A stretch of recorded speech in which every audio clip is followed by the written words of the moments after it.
दोस्तों, Indian renewable energy development agency limited यानी इरेडा की बात करें तो स्टॉक के अंदर आज काफ़ी दिन के बाद ज़बरदस्त तेज़ी देखने को मिल रही है। स्टॉक लगभग 5% के आसपास तेज़ी बता रहा है। तो यहाँ पे जो अब खरीदारी लौट के आई है, क्या स्टॉक को इस बार ऊपर लेके जाएगा? क्योंकि यहाँ पे 32 रुपये का स्टॉक 150 के आसपास है। क्या इस लेवल पे खरीदारी की जा सकती है? वैसे तो स्टॉक 200 को क्रॉस करके नीचे आया है, तो उस हिसाब से देखें तो स्टॉक काफ़ी ज़्यादा डिस्काउंट में मिल रहा है। क्या इन्वेस्टमेंट करना चाहिए? तो जिस तरह से कंपनी अपने आने वाले समय फ्यूचर प्लान बना रही है, जो आने वाले समय कुछ नए प्रोजेक्ट कंपनी ऐलान करने जा रही है, कुछ बड़े फैसले लेने जा रही है, वो इशारा करिए कि ये स्टॉक बड़ा मल्टीबैगर बन सकता है इस लेवल से भी। तो आने वाले समय में क्या संभावना बन रही है कंपनी के, क्या क्या आने वाले समय कुछ नए फैसले होंगे जिसका असर देखने को मिलेगा, इन सारी बातों को जानेंगे इस वीडियो के माध्यम से। लेकिन फ्रेंड, उससे पहले अगर आप पहली बार हमारे चैनल पे आए तो चैनल को सब्सक्राइब कर दीजिए, एक बेल आइकॉन दबा दीजिए ताकि जब भी नया वीडियो बने पहला नोटिफिकेशन आपको मिले। वीडियो पसंद आए तो लाइक से जरूर कीजिए।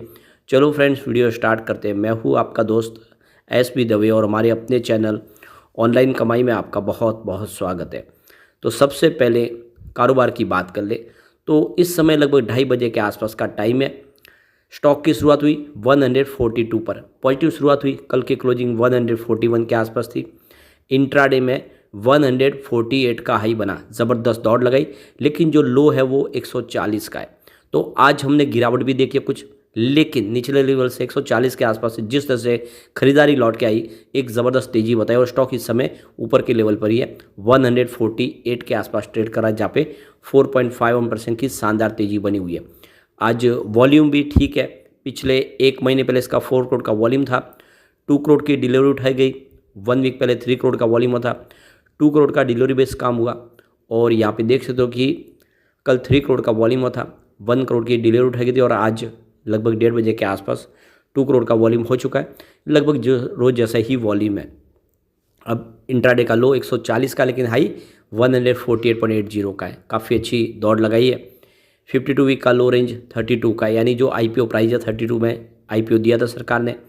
214 इसने हाई बनाया, ये एकदम फ्रेश हाई बनी थी और वहाँ से स्टॉक में लगातार गिरावट का दौर शुरू हुआ।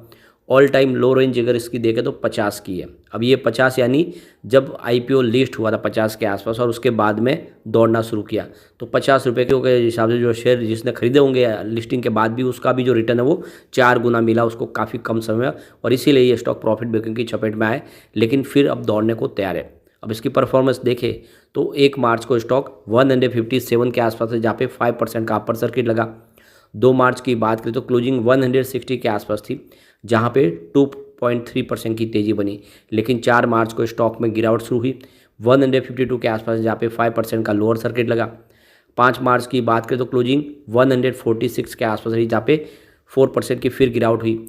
और 6 मार्च यानी कल स्टॉक 141 के आसपास, जहाँ पे 3.4% की फिर गिरावट हुई। तो पिछले 3 ट्रेडिंग सेशन से लगातार इसमें गिरावट हो रही है और आप देख सकते हैं लगभग 12-13% की गिरावट हो चुकी है, उस पर आज ब्रेक लगा है। अब यहाँ पे जो सबसे बड़ी बात है, लोगों का लगातार सवाल आता है कि क्या एएसएम लिस्ट में शामिल है, क्योंकि ये 5% के अपर लोअर सर्किट में चल रहा है। तो यहाँ पे सवाल का जो जवाब है, ना फिलहाल कंपनी को एएसएम लिस्ट में शामिल नहीं किया गया है।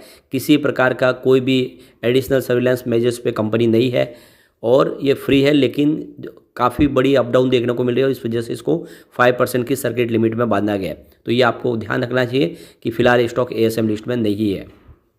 अब यहाँ पे मार्केट एक्सपर्ट का मिक्स रुझान स्टॉक को लेकर निकल के आ रहा है। कुछ लोग कह रहे हैं कि इसमें बड़ी गिरावट होगी, कुछ कह रहे हैं कि यहाँ से एक अच्छी तेजी बन सकती है।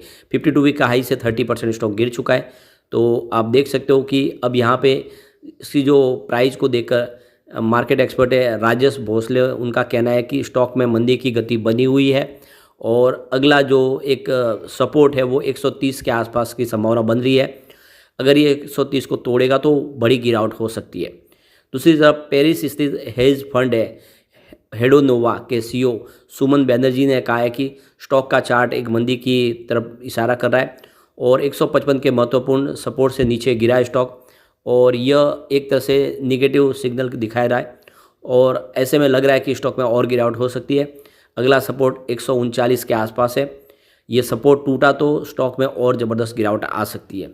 तो आज तो इसने एक बाउंस बैक दे दिया है, संभावना फिर से एक अच्छी बनी है। दूसरी तरफ देखें तो आनंद राठी के जिगर एस पटेल का कहना है कि स्टॉक आने वाले समय में अच्छा प्रदर्शन करता हुआ दिखाई दे सकता है और इसकी जो रेंज है वो 135 से 180 के आसपास रह सकती है। यानी ऊपर की तरफ मूव करेगा तो 180 तक जा सकता है, नीचे की तरफ 135 का एक सपोर्ट दिखाई दे रहा है। टिप्स टू ट्रेड के अभिजीत के हिसाब से देखें तो स्टॉक एक तरह से देखें तो इस बार मंदी के दौर में दिखाई दे रहा है और 141 का एक सपोर्ट है, ये सपोर्ट टूटा तो फिर स्टॉक थोड़ा और नीचे जा सकता है। लेकिन ओवरऑल देखिए 124 तक आने के बाद इसको एक नीचे का टारगेट देखने को मिल सकता है। तो कुल मिला के मिक्स रुझान दिखाई दे रहा है, लेकिन इसका जो विज़न है वो बड़ा है और स्टॉक की प्राइस डेफिनेटली बढ़ सकती है। अब इसके पीछे वजह यह है कि आरबीआई के पास से इनको अप्रूवल मिल चुका है। अब ये गिफ्ट सिटी गुजरात में गांधीनगर में एक सब्सिडीज कंपनी स्टैब्लिश करने जा रहे हैं। तो यह आईएफसी कंपनी होगी, फाइनेंशियल सर्विस सेंटर में ये आप देखें तो इनकी कंपनी बनेगी और इस कंपनी का जो उद्देश्य है कि ग्रीन एनर्जी सेक्टर में और ज़्यादा तेज़ी से फंड प्रोवाइड कर पाएंगे और इंटरनेशनल मार्केट में अपनी प्रेजेंस बढ़ा पाएंगे, इंटरनेशनल कोलैबोरेशन कर पाएंगे, ऑफशोर प्लेटफॉर्म के लिए भी यहाँ पे फैसिलिटीज़ मिलेगी, दूसरे और ग्रीन एनर्जी के प्रोजेक्ट भी कंपनी करती हुई दिखाई देंगी। तो यहाँ पे एमडी का कहना है कि इस नई कंपनी के बन जाने के बाद डोमेस्टिक और इंटरनेशनल मार्केट में हमारी मजबूती और बनेगी, हम ग्रीन एनर्जी में और ज़्यादा फाइनेंस प्रोवाइड कर पाएंगे और तेज़ी से हमारे कारोबार को बढ़ा पाएंगे। तो ये फैसला आने वाले समय इसकी प्राइस को कई गुना बढ़ा सकता है।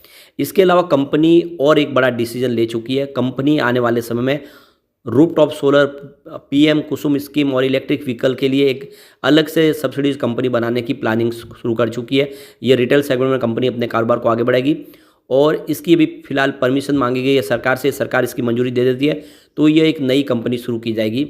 और ये आप देख सकते हो कि सबसे जो बड़ी बात है कि सीएमडी की तरफ से कहा गया है कि जो सरकार ने सोलर रूफटॉप स्कीम लाई है उसका बेनिफिट उठाने के लिए हम इस कंपनी के थ्रू काम कर सकते हैं और आने वाले समय में इस सेक्टर में बहुत सारी संभावना होगी, तेज़ी से इसमें कारोबार में वृद्धि होगी। तो हम इलेक्ट्रिक वाहनों के लिए, ईवी के सेगमेंट में तेज़ी से अपने कारोबार को बढ़ाना चाहते हैं, ग्रीन हाइड्रोजन के लिए, ऑफशोर विंड के लिए।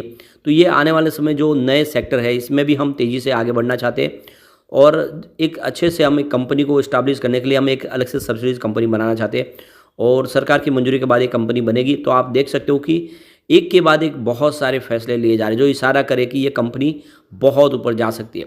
इसके अलावा एमडी प्रदीप कुमार दास की तरफ से ये भी कहा गया है कि सरकार जल्दी हमें नवरत्न का दर्जा दे देगी, क्योंकि ऑलरेडी देखे तो सितंबर में ही शेड्यूल बी में कंपनी थी कैटेगरी, उसको हटा के शेड्यूल ए में शिफ्ट कर दिया गया है। तो इसकी कैटेगरी का अपग्रेड हो चुका है। इसका मतलब ये है कि अब जल्द ही इसको नवरत्न का दर्जा हासिल हो जाएगा। तो नवरत्न दर्जा मिलने के बाद कंपनी तेज़ी से अपने कारोबार को बढ़ा पाएगी, वो उनको और बहुत सारे मौके होंगे, बहुत सारा फ्रीडम होगा, बिजनेस बढ़ा पाएंगे। और वैसे भी इसका बिजनेस तो बहुत ही शानदार है। 2019 में जहाँ पे इनका रेवेन्यू 2020 करोड़ के आसपास था वो 2023 में बढ़ के 3481 करोड़ तक पहुँच गया और हर साल रेवेन्यू बढ़ रहा है। और वैसे ही प्रॉफिट बहुत तेज़ी से बढ़ा। 2019 में जहाँ पे 244 करोड़ के आसपास प्रॉफिट था वो 2023 में 864 करोड़ तक पहुंच गया है। यानी प्रॉफिट 3 गुना से ज़्यादा बढ़ा है और काफ़ी ज़बरदस्त तरीके से प्रॉफिट बढ़ रहा है। और ऐसे में कह सकते हैं कि यह कंपनी कमाल कर सकती है। इस समय सिर्फ शॉर्ट टर्म नज़रिए में देखें तो ये थोड़ा सा दबाव में इसलिए दिखाई दे रहा है क्योंकि बहुत कम समय में इसने पैसे लोगों के 2 गुना 3 गुना किए, इसी वजह से यहाँ पे प्रॉफिट बुकिंग हावी हो रही है। लेकिन ओवरऑल देखें तो ये स्टॉक एक लंबी रेस के लिए तैयार हो चुका है। इसका EPS भी काफ़ी अच्छा है। 2020 में जहाँ पे 2.73 रुपीज़ था वो इस समय 2023 में 3.78 रुपीज़ के आसपास रहा है। वैसे 2022 काफ़ी शानदार था, 8.03 रुपीज़ के आसपास था। तो कुल मिला के प्रदर्शन बहुत अच्छा है, दाव लगाया जा सकता है। बहुत सारी अपॉर्चुनिटी यहाँ पे आने वाली है। एक तरह से ये गोल्डन स्टॉक साबित हो सकता है आने वाले समय में। लेकिन फ्रेंड, कोई भी इन्वेस्टमेंट करने से पहले अपने फाइनेंशियल एडवाइजर्स बड़े ले ले या अपना खुद का रिसर्च करें, क्योंकि मैंने वीडियो आपके एजुकेशनल पर्पज़ के लिए ही बनाया। वीडियो पसंद आए तो लाइक से जरूर कीजिए और चैनल को सब्सक्राइब कर दीजिए। Thank you friends.